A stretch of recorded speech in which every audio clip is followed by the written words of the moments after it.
આજે આપણે બનાવશું ટેસ્ટી બટેટા વડા। તો એના માટે મેં બટેટા બાફેલા તૈયાર રાખ્યા છે। એમાં હળદર નાખી છે, મીઠું નાખ્યું છે, ગરમ મસાલો નાખું છું,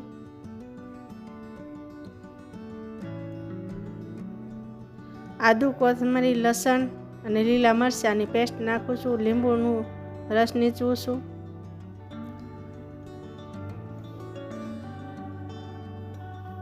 એકદમ મિક્સ કરી દેવાનું છે।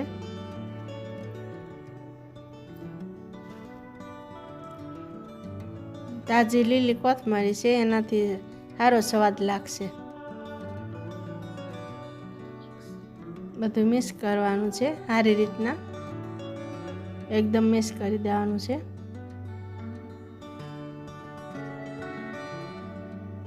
તમે જોઈ શકો છો એકદમ મિક્સ થઈ ગયું। આવી રીતે મિક્સ કરી દેવાનું છે ને પછી ગોટા બનાવી નાખવાના છે। આપણે જેવા સાઈઝમાં બનાવવા એવા, નાના મોટા જેવા બનાવવા એવા એક સરખા બનાવવાના છે। એકદમ ટેસ્ટી ને સરસ બનશે આ રીતે બધો મસાલો નાખશો તો। તમે જોઈ શકો છો બની ગયા છે બધા ગોટા।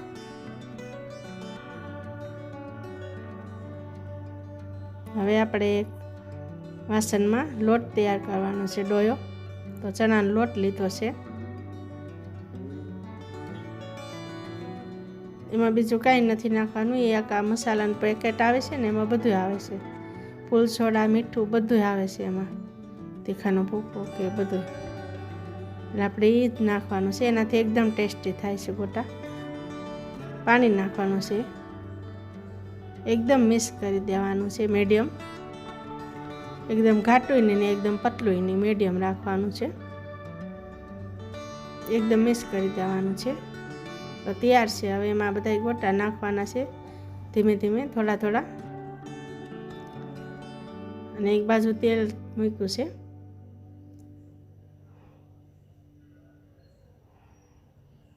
તમે જોઈ શકો છો આવી રીતે તેલ ગરમ થઈ ગયું છે। તો આવી રીતે 2 ચમચીની મદદથી લેશો તો વધારાનો લોટ એમાં નહીં પડે ને ગોટા એકદમ મસ્ત થાય। જો આવી રીતે 2 ચમચીની મદદથી લેવાના છે। 1 ચમચીમાંથી લઈને બીજીમાં નાખી અને પછી નાખવાના છે તેલની અંદર।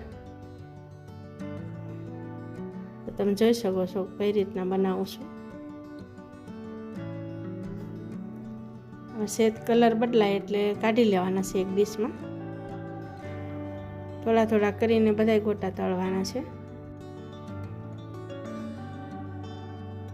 તમે જોઈ શકો છો આવી રીતે હું બધા તળી નાખીશ ગોટા। અને આપણે ઘણીવાર હાથેથી નાખીએ તો ઓછા વધુ ડોયો થઈ જાય છે, તો આ ચમચીની મદદથી એક સરખા ને બહુ સરસ બને છે। તો આ રીતે મેં તળી નાખ્યા છે ધીમે ધીમે બધાય। ગેસ એકદમ ફાસે નહીં ને મીડિયમ રાખવાનું છે।